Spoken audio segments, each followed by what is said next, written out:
From the continuation part of last day discussion, here we are about to discuss about the different kind of craft and different kind of craft persons of that time. As you can see, the craft persons of Bidar, famous for inlay work in copper and silver, which came to be known as Bidri. It's a special kind of craft work. You can see the picture, very integrated design. Then it is coming the Panchalas or the Vishwakarma community. You can see the picture comprised of goldsmith, bronzesmith, blacksmith, masons and the carpenters who are actually played an important role in construction of palaces, buildings, tanks and reservoirs. And finally, it is the Salayer or the Kaikolas. They are also the part of famous craft work. They worked as weavers, became prosperous and made donation to the temples. So these important craft persons were also available, or they can be found during that time, and they gain immense wealth and as well as power for their unique and special creative work. Now we are going to discuss about some of the important cities of that time. You can see the map. This map is showing three important places, that is Hampi, then Surat and Masulipatanam. Three of the places are the famous craft center and as well as commercial trading town.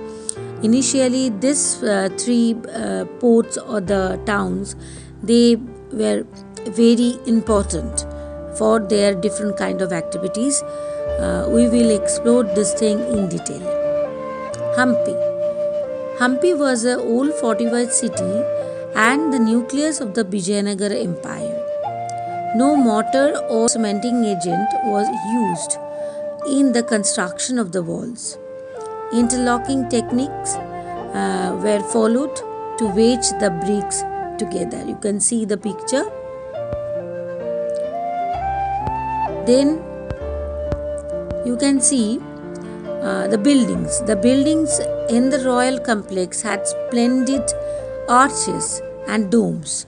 They had pillars, halls with niche for holding sculptures.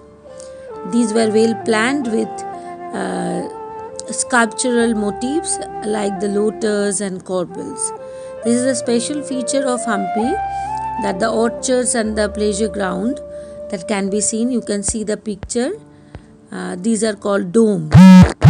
The picture it has given. You can see how beautifully those constructions are being done.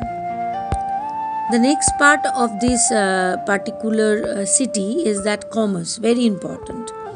Many trading communities were the participants of the market of Hampi, like Moors, a collective name for Muslim merchants, and Chettis, the agents of European traders such as Portuguese. And culturally, this Hampi town was very enriched. Temples were the central point of all cultural activities. Devdasis, the temple dancer, performed before the deity. Royalty and the masses in the Virupaksha temple, which means a form of Shiva. That temple is situated over there. And the Mahanavami or the Navaratri festival was celebrated here in a grand way. You can see the pictures of this Hampi, a different kind of example. Explore it.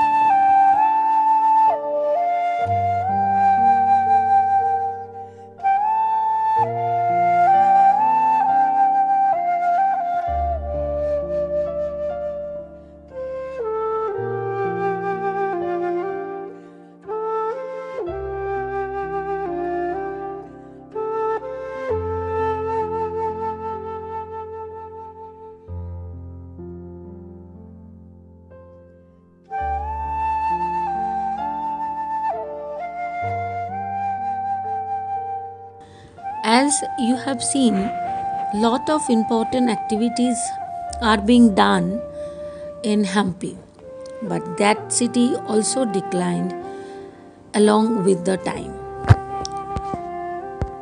The fall of Hampi, some reasons are being illustrated over here. The city, which was a hub of various activities during the 15th and 16th centuries, fell into ruin following the defeat of Vijayanagara in 1565. They were defeated by the Deccan Sultans, the rulers of Golconda, Ahmednagar, Berar, Bidar, and Bijapur. As we have discussed about Hampi, another important trading and port center was, that is Surat. Now we will try to understand some facts and figures about Surat, how it got importance and how it has declined. You can see the map. The Surat is located adjacent beside the coastal region of Arabian Sea, and according to that position it was very important trading center and as well as port city of that time.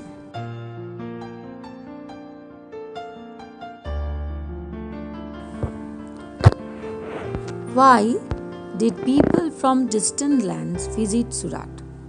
Here some points have given which will give you clear idea about the importance of Surat as a port city and an important trading center. People from distant lands visited Surat because Western trade, gate to Mecca, commerce, textiles, infrastructure and banking. We will explain it one by one. First, I am starting with Western trade. Surat was the emporium of Western trade.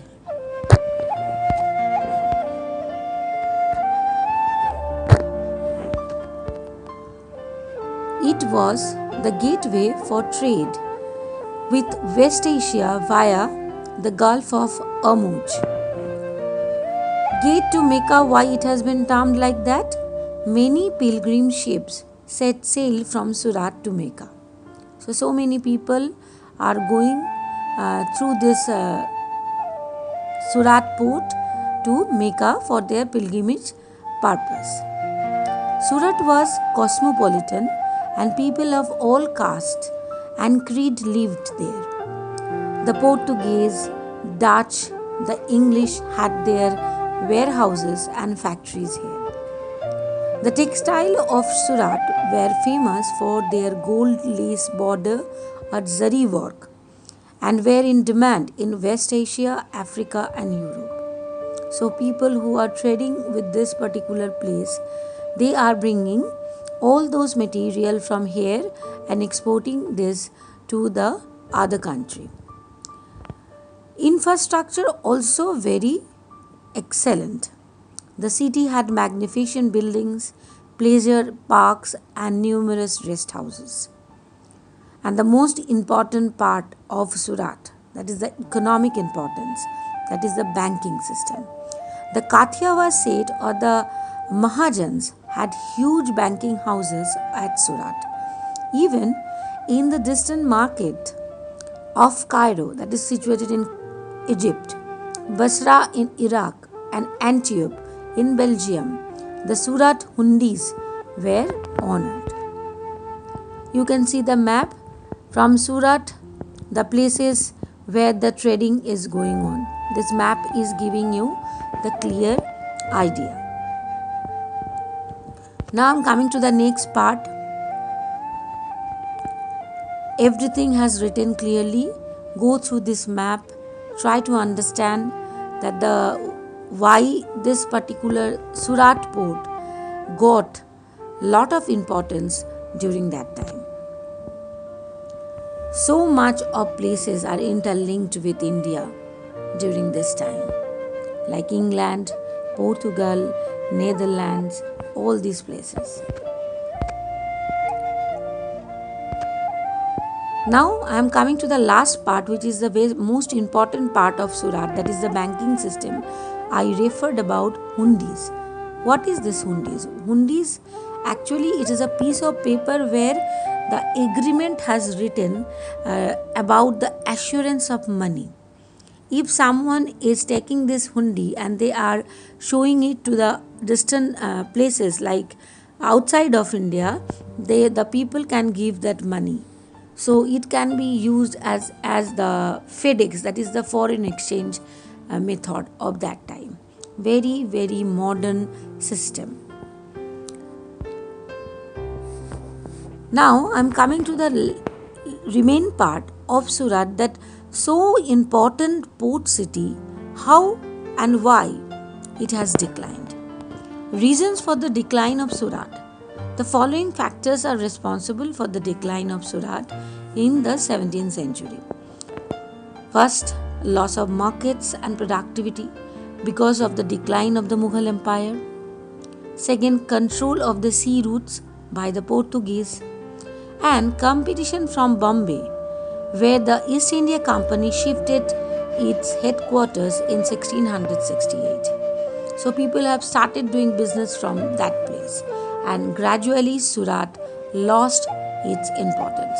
But nowadays in modern time, Surat once again emerged, and now everybody known with the fact Surat is very important of textile industries in India.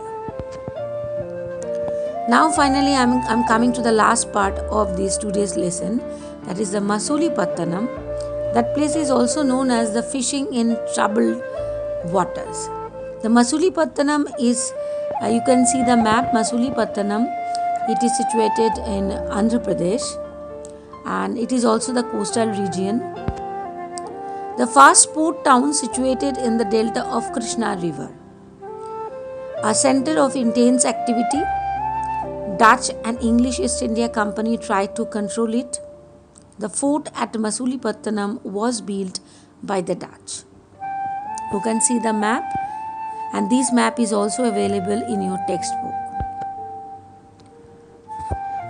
Now I am coming to the next part, that why Masulipattanaam played an important role for the Indian rulers and as well as for the East Indian companies. Here I must mention one point. East Indian companies who are coming from the Europe, all the countries, they are sending their business companies or setting up the business companies in India during that time. But the business company, the East India Company, which company is coming from England, they are East India Company from Britain. Who are coming from Portugal, their East India Company is referred as the Portuguese East Indian Company, in like that way. Here, Qutub Shahi rulers of Golconda imposed royal monopolies. What is this monopoly? Monopoly means extreme control over a business. It is a one-sided business. That one particular authority, they are going to take all decision about the trade. They are supposed to purchase it and sell it to the others according to their choice. The Qutub Shahi rulers of Golconda imposed royal monopolies on the sale of textiles, spices and other items to prevent the trade passing completely into the hands of various East India companies. As you know, that time was very crucial. All the East India companies are trying to control the market of India according to their own convenience. Competition among traders, that also being seen. Fierce competitions among various trading groups made the city populous and prosperous.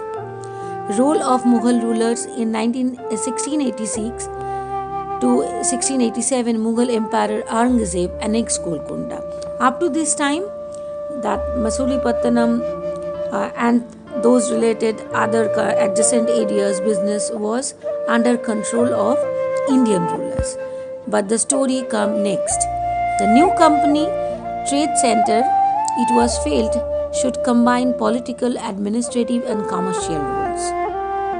New port cities as the company traders moved to Bombay, Calcutta, present day Kolkata, and Madras, that is present day Chennai. Masulipatanam lost both its merchants and prosperity and declined in the course of 18th century.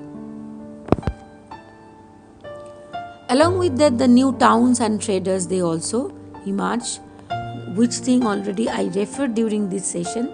I want to recapitulate once again about those traders. East India companies, Indian traders, hold of European companies and supremacy of English. That is the four key points about, or you can say the behind the emerge of new towns and traders. The English, Dutch and French formed East India companies in order to expand their commercial activities in the East. At the same time, Indian traders also initially great Indian traders. They were also very powerful, like Maula Abdul Ghaffar Virji Vora, who owned a large number of ships, competed with them. However, the European companies used their naval power to gain control of the sea trade and force Indian traders to work as their agents. Ultimately, the English emerged as the most successful commercial and political power in the